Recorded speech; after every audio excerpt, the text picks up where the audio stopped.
हमें संकल्प लेना होगा कि एनर्जी ट्रांजिशन जस्ट हो, इंक्लूसिव हो, इक्विटेबल हो। We have to be innovative.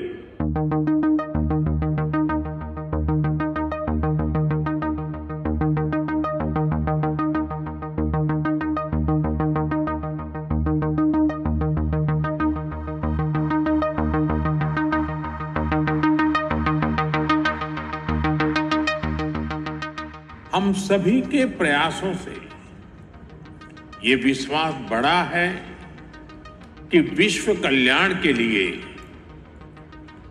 सबके हितों की सुरक्षा आवश्यक है, सबकी भागीदारी आवश्यक है।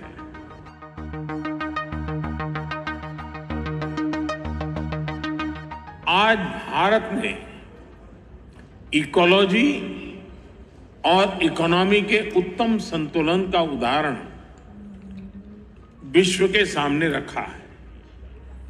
भारत में विश्व की 17% आबादी होने के बावजूद ग्लोबल कार्बन एमिशंस में हमारी हिस्सेदारी ओनली 4% से भी कम है। भारत विश्व की उन कुछ इकोनॉमीज में से एक है जो एनडीसी टारगेट्स को पूरा करने की राह पर है। एमिशंस इंटेंसिटी संबंधी टारगेट्स को हमने 11 साल पहले ही हासिल कर लिया है। नॉन फॉसिल फ्यूल टारगेट्स को हम निर्धारित समय से 9 साल पहले ही प्राप्त कर चुके हैं।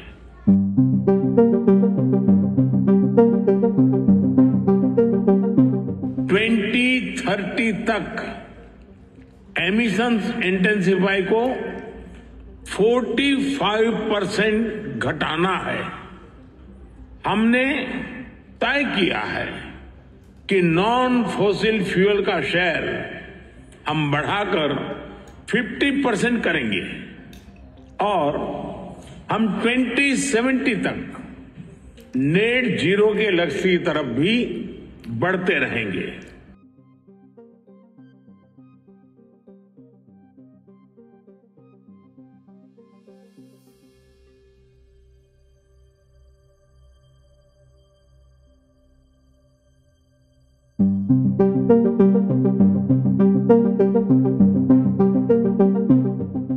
आज मैं इस फोरम से एक और प्रो प्लैनेट, प्रोएक्टिव और पॉजिटिव इनिशिएटिव का आह्वान कर रहा हूं। यह है ग्रीन क्रेडिट इनिशिएटिव।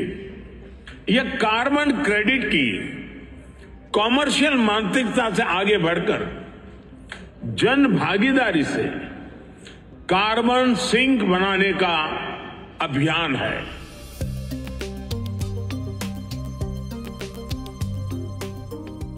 पिछली शताब्दी की गलतियों को सुधारने के लिए हमारे पास बहुत ज्यादा समय नहीं है।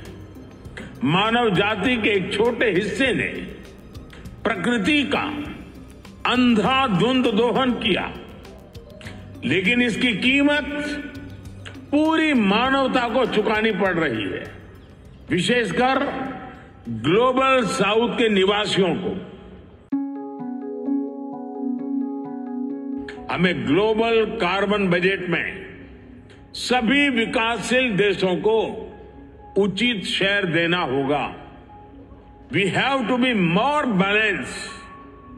हमें यह संकल्प लेना होगा कि adoption, mitigation, climate finance, technology, loss and damage, इन सब पर संतुलन बनाते हुए आगे बढ़ें।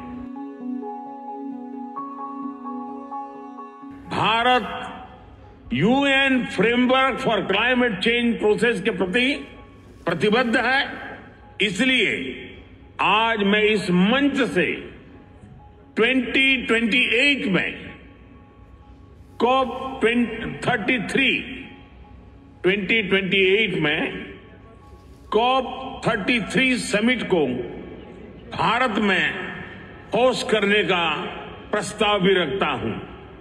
मुझे आशा है कि आने वाले 12 दिनों में ग्लोबल स्टॉक टेक की समीक्षा से हमें सुरक्षित और उज्जवल भविष्य का रास्ता मिलेगा। कल लॉस एंड डैमेज फंड को ऑपरेशनलाइज करने का जो निर्णय लिया गया है, उससे हम सभी की उम्मीद और बड़ी है।